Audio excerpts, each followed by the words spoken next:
January 23. From Genesis, chapter 46. So Jacob set out for Egypt with all his possessions, and when he came to Beersheba, he offered sacrifices to the God of his father Isaac. During the night, God spoke to him in a vision. "Jacob, Jacob," he called. "Here I am," Jacob replied. "I am God, the God of your father," the voice said. "Do not be afraid to go down to Egypt, for there I will make your family into a great nation. I will go with you down to Egypt, and I will bring you back again. But you will die in Egypt with Joseph attending to you." So Jacob left Beersheba, and his sons took him to Egypt. They carried him and their little ones and their wives in the wagons Pharaoh had provided for them. They also took all their livestock and all the personal belongings they had acquired in the land of Canaan. So Jacob and his entire family went to Egypt, sons and grandsons, daughters and granddaughters, all his descendants. These are the names of the descendants of Israel, the sons of Jacob, who went to Egypt. Reuben was Jacob's oldest son. The sons of Reuben were Hanok, Palu, Hezron, and Carmi. The sons of Simeon were Jemuel, Jamin, Ohad, Jachin, Zohar, and Shaul. Shaul's mother was a Canaanite woman. The sons of Levi were Gershon, Kohath, and Merari. The sons of Judah were Onan, Shelah, Perez, and Zerah, though and Onan had died in the land of Canaan. The sons of Perez were Hezron and Hamul. The sons of Issachar were Tola, Puah, Jashub, and Shimron. The sons of Zebulun were Sered, Elon, and Jalil. These were the sons of Leah and Jacob who were born in Padan-aram, in addition to their daughter Dinah. The number of Jacob's descendants, male and female, through Leah, was 33. The sons of Gad were Zephon, Haggai, Shunai, Esbon, Eri, Eradai, and Arli. The sons of Asher were Imnah, Ishva, Ishvi, and Beriah. Their sister was Sirah. Beriah's sons were Heber and Malkiel. These were the sons of Zilpah, the servant given to Leah by her father Laban. The number of Jacob's descendants through Zilpah was 16. The sons of Jacob's wife Rachel were Joseph and Benjamin. Joseph's sons, born in the land of Egypt, were Manasseh and Ephraim. Their mother was Asenath, daughter of Potipharah, the priest of On. Benjamin's sons were Bela, Becher, Ashbel, Gera, Naaman, Ehi, Rosh, Muppim, Huppim, and Ard. These were the sons of Rachel and Jacob. The number of Jacob's descendants through Rachel was 14. The son of Dan was Husham. The sons of Naphtali were Jazeel, Guni, Jezer, and Shillem. These were the sons of Bilhah, the servant given to Rachel by her father Laban. The number of Jacob's descendants through Bilhah was 7. The total number of Jacob's direct descendants who went with him to Egypt, not counting his sons' wives, was 66. In addition, Joseph had 2 sons who were born in Egypt. So altogether, there were 70 members of Jacob's family in the land of Egypt. Jacob's family arrives in Goshen. As they neared their destination, Jacob sent Judah ahead to meet Joseph and get directions to the region of Goshen. And when they finally arrived there, Joseph prepared his chariot and traveled to Goshen to meet his father Jacob. When Joseph arrived, he embraced his father and wept, holding him for a long time. Finally, Jacob said to Joseph, "Now I am ready to die, since I have seen your face again, and know you are still alive."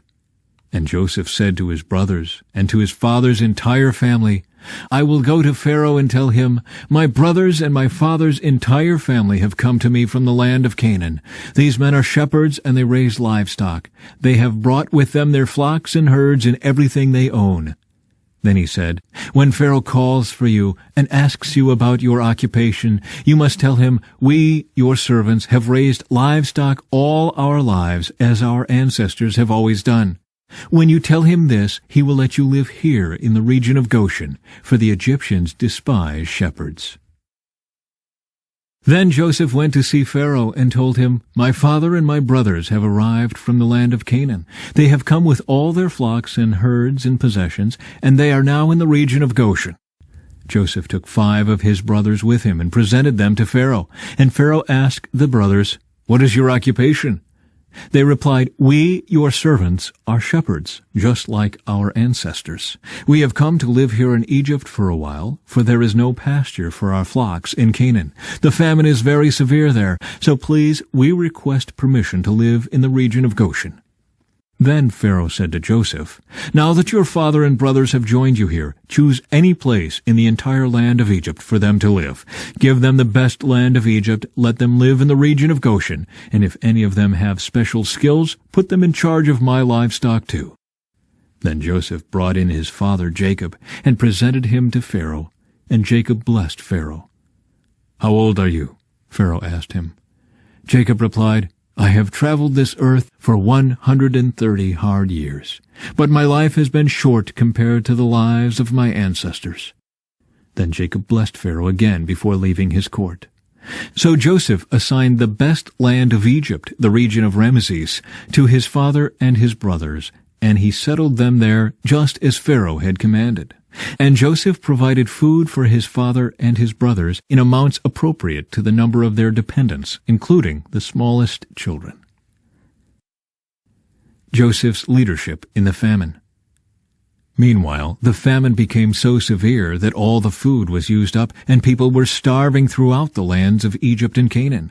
By selling grain to the people, Joseph eventually collected all the money in Egypt and Canaan, and he put the money in Pharaoh's treasury. When the people of Egypt and Canaan ran out of money, all the Egyptians came to Joseph. "Our money is gone," they cried, "but please give us food, or we will die before your very eyes." Joseph replied, "Since your money is gone, bring me your livestock. I will give you food in exchange for your livestock."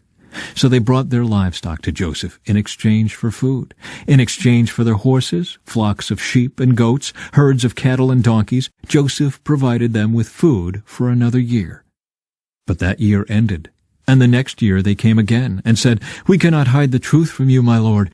Our money is gone, and all our livestock and cattle are yours. We have nothing left to give but our bodies and our land. Why should we die before your very eyes? Buy us and our land in exchange for food. We offer our land and ourselves as slaves for Pharaoh. Just give us grain so we may live and not die, and so the land does not become empty and desolate." So Joseph bought all the land of Egypt for Pharaoh. All the Egyptians sold him their fields because the famine was so severe, and soon all the land belonged to Pharaoh. As for the people, he made them all slaves, from one end of Egypt to the other. The only land he did not buy was the land belonging to the priests. They received an allotment of food directly from Pharaoh, so they didn't need to sell their land. Then Joseph said to the people, "Look, today I have bought you and your land for Pharaoh. I will provide you with seed so you can plant the fields. Then, when you harvest it, 1/5 of your crop will belong to Pharaoh. You may keep the remaining 4/5 as seed for your fields and as food for you, your households, and your little ones." "You have saved our lives," they exclaimed. "May it please you, my lord, to let us be Pharaoh's servants."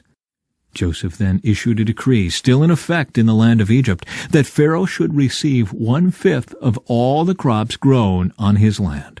Only the land belonging to the priests was not given to Pharaoh. Meanwhile, the people of Israel settled in the region of Goshen in Egypt. There they acquired property, and they were fruitful, and their population grew rapidly.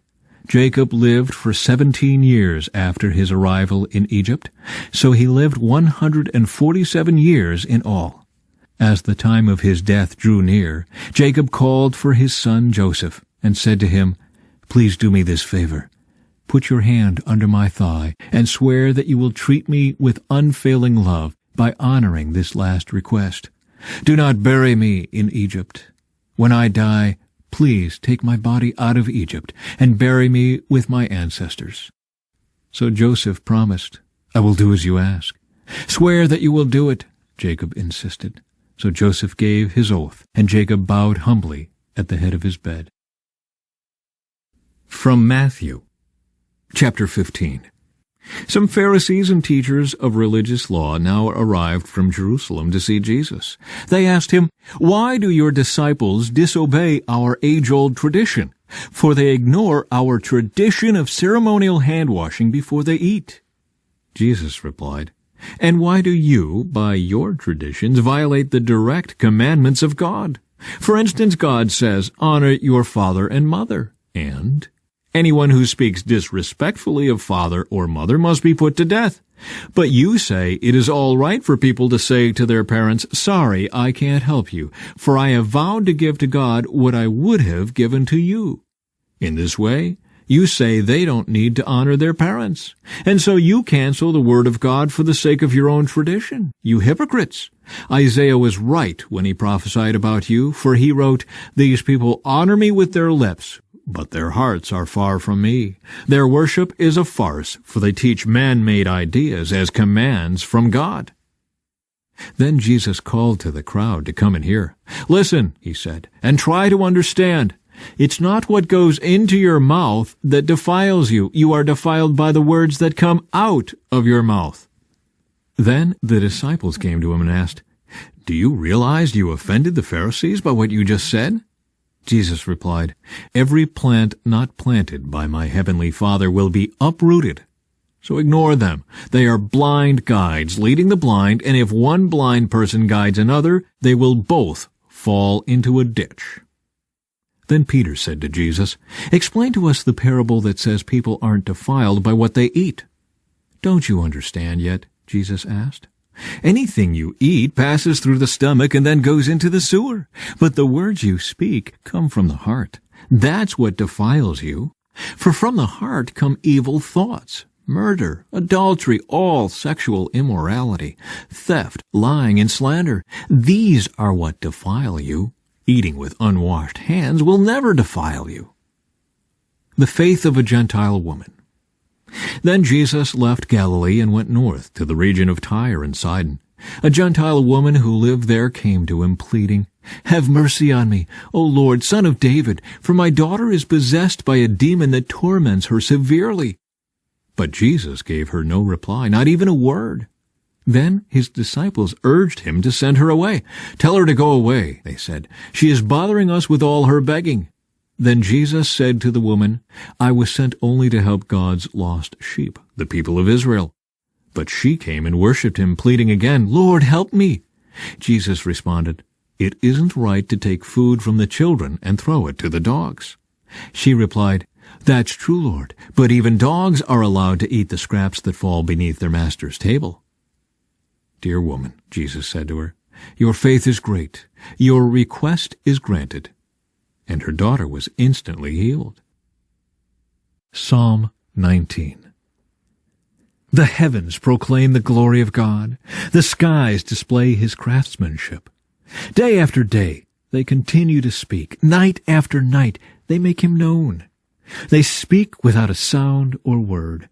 Their voice is never heard, yet their message has gone throughout the earth, and their words to all the world. God has made a home in the heavens for the sun. It bursts forth like a radiant bridegroom after his wedding. It rejoices like a great athlete, eager to run the race. The sun rises at one end of the heavens and follows its course to the other end. Nothing can hide from its heat. The instructions of the Lord are perfect, reviving the soul. The decrees of the Lord are trustworthy, making wise the simple. The commandments of the Lord are right, bringing joy to the heart. The commands of the Lord are clear, giving insight for living. Reverence for the Lord is pure, lasting forever. The laws of the Lord are true, each one is fair. They are more desirable than gold, even the finest gold. They are sweeter than honey, even honey dripping from the comb. They are a warning to your servant, a great reward for those who obey them. How can I know all the sins lurking in my heart? Cleanse me from these hidden faults. Keep your servant from deliberate sins. Don't let them control me. Then I will be free of guilt and innocent of great sin. May the words of my mouth and the meditation of my heart be pleasing to you, O Lord, my rock and my redeemer. From Proverbs. Don't do as the wicked do, and don't follow the path of evildoers. Don't even think about it. Don't go that way. Turn away and keep moving. For evil people can't sleep until they've done their evil deed for the day. They can't rest until they've caused someone to stumble. They eat the food of wickedness and drink the wine of violence. The way of the righteous is like the first gleam of dawn, which shines ever brighter until the full light of day. But the way of the wicked is like total darkness. They have no idea what they are stumbling over.